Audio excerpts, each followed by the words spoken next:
Hello everyone, divine triple seven में आप सभी का स्वागत करती हूँ। मैं हूं निधि। कैसे हैं आप? आई होप आप सभी स्वस्थ होंगे, सुखी होंगे और सुरक्षित होंगे।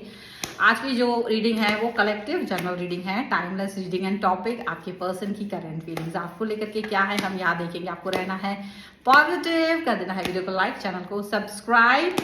और कैसा लग रहा है बैकग्राउंड, आई नो कि ये नया है पर ये कैसा लग रहा है प्लीज़ मुझे ज़रूर बताइएगा, ठीक है।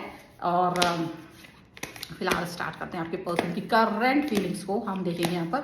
Angel genius and divine please guide करिए मुझे और बताएं जो मेरे व्यूअर्स उनके पर्सन इस समय क्या सोच रहे हैं। सबसे पहला कार्ड यहाँ पर आ गया है एस ऑफ वॉन्ड्स का, ठीक है। तो हम पहले कार्ड सारे निकाल लेते हैं सो दैट कि आपको अच्छे से गाइड कर सकें। इसके बाद में दूसरा कार्ड यहाँ पर 7 ऑफ वॉन्ड्स का है। वॉन्ड्स का कार्ड आ गया है 2 बार। और तीसरा कार्ड यहाँ पर देखते हैं वो है 2 ऑफ कॉइंस का, ठीक है। और यहाँ पर आ गया है जजमेंट का कार्ड। ओके, एक कार्ड और हम यहाँ देखेंगे, जजमेंट का कार्ड है जो कि है 5 ऑफ कॉइंस का कार्ड यहाँ पर। तो और यहाँ पर bottom of the deck is lovers. Okay, lovers का कार्ड है। सबसे पहले अगर राशियों की बात हम यहाँ करेंगे तो एरीज, लियो, सैजिटेरियस, लिब्रा, नहीं Aries, Leo, Sagittarius and taurus, Capricorn and Virgo के पर्सन यहाँ पर दिखाई दे रहे हैं। तो सिचुएशन क्या है? सिचुएशन ऐसा लग रहा है कि जैसे ना एक न्यू स्टार्ट, न्यू बिगनिंग करना चाहते हैं ये आपके साथ में। इनको लग रहा है कि इन्हें आपके साथ में एक न्यू स्टार्ट, न्यू बिगनिंग करना चाहिए। उसका रीजन ये है कि इनको ये लगता है कि अब तक वो आपके बिना बहुत परेशान हो चुके हैं। उनको ऐसा लग रहा है कि वो आपके बिना काफी परेशान हो चुके हैं और काफी सारी परेशानियां इन्होंने झेल ली हैं। तो अब इनका बिल्कुल मूड नहीं है कि ये परेशानी झेलें, ये परेशानियों को अब झेलना नहीं चाहते। ये चाहते कि भाई ठीक है, जो भी था जैसा भी था इन्होंने अब तक झेल लिया, अब ये वापस से आपकी तरफ आना चाहते हैं, एक यू टर्न। अच्छा, ये यू टर्न क्यों लिया है? मे बी इनको अकल ठिकाने आ गई हो सकता है, क्योंकि जो सर्कमस्टेंसेस इनके थे वो सर्कमस्टेंसेस थोड़े से नहीं बहुत ज्यादा कठिन हो चुके थे इनके लिए। और वो कठिन सर्कमस्टेंसेस में आपके साथ में अपना जो रिलेशन है वो इनको लग रहा था कि वो खराब हो रहा है। खराब तो वो ऑलरेडी कर ही चुके थे, लेकिन हो सकता है ना कि एक होता है कि नहीं आप झुकेंगे हम नहीं झुकेंगे, ऐसा वाला कुछ सिचुएशन यहाँ पर दिखता था इनको। और इनको ये लग रहा था कि ये मे भी आपके साथ में अपने रिलेशन के कुछ ऐसी चीजें हो सकती है मनवा लेंगे आपको।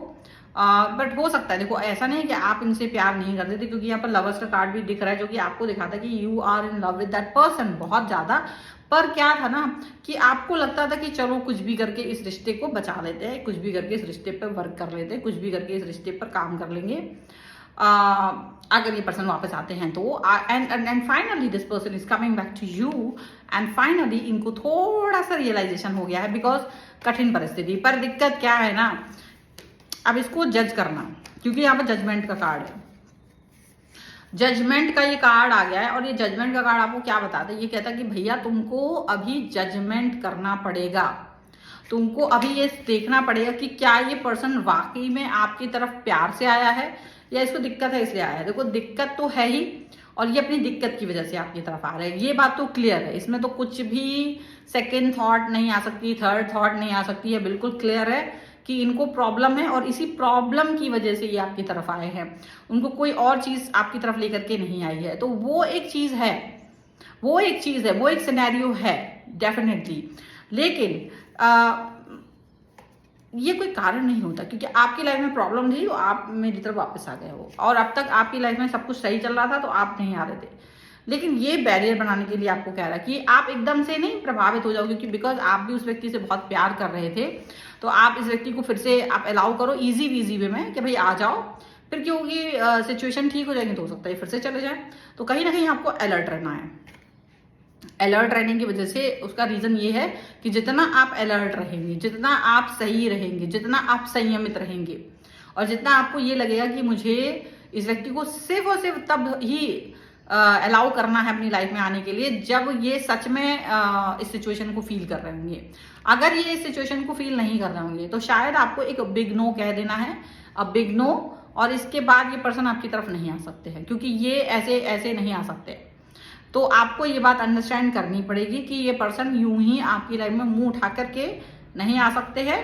इनको सोचना पड़ेगा, इनको विचार करना पड़ेगा, इनको जवाब देना पड़ेगा, इनको अपने वापसी का जवाब देना पड़ेगा क्योंकि इनकी लाइफ में मनी क्राइसिस दिख रहा है मुझे, कहीं ना कहीं ये बहुत सारे क्राइसिस में जी रहे थे, और ये जो क्राइसिस है, जहाँ मनी क्राइसिस यहाँ पर दिख रहा है, ये मनी क्राइसिस इनको आपकी तरफ धक्का दे रहा है, या कोई सपोर्ट का क्राइसिस इनको आपकी तरफ धक्का दे रहा है। तो अब अगर ये मनी क्राइसिस या सपोर्ट का क्राइसिस इनकी लाइफ में फिर से आ जाता है, पॉजिटिविटी इनकी लाइफ में आ जाती है, तो ये तो फिर से चले जाएंगे और आपका बेवकूफ बन जाएगा। आप कहोगे कि लो ये तो मेरा पोपट हो गया। तो डेफिनेटली आपको सोच विचार करके ही आगे बढ़ना है। आपको सोच विचार करके ही इनको कोई भी ऑप्शंस देना है। आपको सोचना है कि क्या सचमुच मुझे इस व्यक्ति को इतना अमूल्यवान समझना है, क्या मुझे सचमुच इस व्यक्ति को इतना मूल्य देना है, क्या सचमुच मुझे इस व्यक्ति के साथ में इतना कनेक्ट होना है। अगर ये है इस लायक तो ठीक है, और अगर इस लायक नहीं है तो ये ठीक नहीं है। ठीक है, बहुत सारी चीजें आपको यहाँ पर ये बात की सोचनी पड़ेगी। हालांकि आपका दिल थोड़ा सा है ना प्यार में है, तो आप इस व्यक्ति को समझाना, आप चाहते यार एक बार ये व्यक्ति आ जाए मैं इसको समझा लूंगा, एक बार ये व्यक्ति आ जाए मैं इसको प्यार से समझा लूंगा। देखो यार, प्यार से समझाना और नहीं समझाना वाली तो बात ही नहीं हो रही है। प्यार से समझाना और नहीं समझाना इज अनदर थिंग। बात यहां हो रही है कि क्या ये पर्सन रियलिटी में आपके साथ में आके जुड़ना चाहते, क्या रियलिटी में ही आपके साथ में कनेक्ट होना चाहते हैं। कहीं ऐसा तो नहीं है कि ये आपको भाई आगे जाकर के कहीं किसी मोड़ पर छोड़ दें और फिर वो चीज आपके लिए मुश्किल वाली हो जाए। वो चीज आपको नहीं चाहिए। अब अगर आपने किसी भी तरीके से आपने इस चीज पर कॉम्प्रोमाइज कर दिया तो चीजें गड़बड़ हो जाएंगी। तो ऐसा नहीं कहा जा रहा है कि आप इसको एंटरटेन नहीं करिए, ऐसा नहीं कहा जा रहा है कि आप इस व्यक्ति को अपनी लाइफ में वापस लेकर के नहीं आइए। बोला सिर्फ ये जा रहा है कि आप इनको मौका देने के पहले प्रश्न पूछिए, क्वेश्चन कीजिए कि ये अब आपकी लाइफ में वापस क्यों आए हैं, अब इनको क्या जरूरत आन पड़ी है आपकी कि ये पर्सन जो आपको बहुत सारी खरी खोटी बातें सुना करके गए थे वो आपकी लाइफ में वापस आ रहे हैं। ठीक है ना, तो क्वेश्चन पूछना जरूरी है, कभी कभी क्वेश्चन पूछना बहुत बहुत जरूरी होता है। ठीक है, तो चलो अभी आप आगे देख लेते हैं और क्या निकल के आ रहा है आपके लिए। ठीक है, so angels universe and divine please guide करिए मुझे और बताएं जो मेरे व्यूअर्स हैं उनके लाइफ में और क्या चल रहा है। यहाँ पर आ गया है डेविल का कार्ड है। हम पहले कार्ड्स को निकाल लेते हैं, इसके बाद में यहाँ पर है द स्टार। ओके, स्टार का कार्ड है।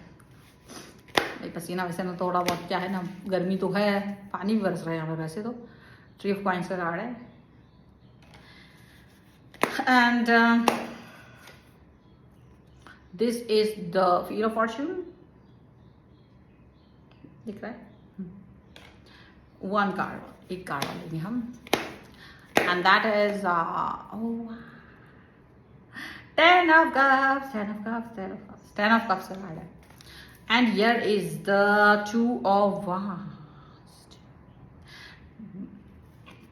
देखो ये तुमको जवाब नहीं दे पाएंगे, इनको जवाब आपका सवाल देखो वाजिब है, आपका सवाल वाजिब है, आपका सवाल एकदम करेक्ट है। अगर आप इनको मौका देंगे, क्वेश्चन पूछेंगे और ये सवाल आपका बिल्कुल वाजिब है, बिल्कुल लाजमी है। और आपका ये सवाल जब आप इनसे पूछेंगे डेफिनेटली ये आपको सही जवाब नहीं दे सकेंगे, क्योंकि देखो अब यहाँ तुमको ये जज करना मुश्किल हो जाएगा कि अब ये जो भी जवाब दे रहे हैं क्या ये सही दे रहे हैं, क्या ये ठीक जवाब दे रहे हैं या नहीं दे रहे हैं। क्योंकि अब आप इस चीज़ को नहीं समझ पाओगे, क्योंकि यहाँ पर आ चुका है प्यार का मामला और इनको भी आपकी ज़रूरत है। ये दिखा देंगे, ये बोल देंगे कि इनको बहुत ज़रूरत है आपकी, बहुत प्यार है इनको आपसे, बट ये आपको प्यार दिखाने के काबिल है या नहीं है, ये एक बड़ी बात है।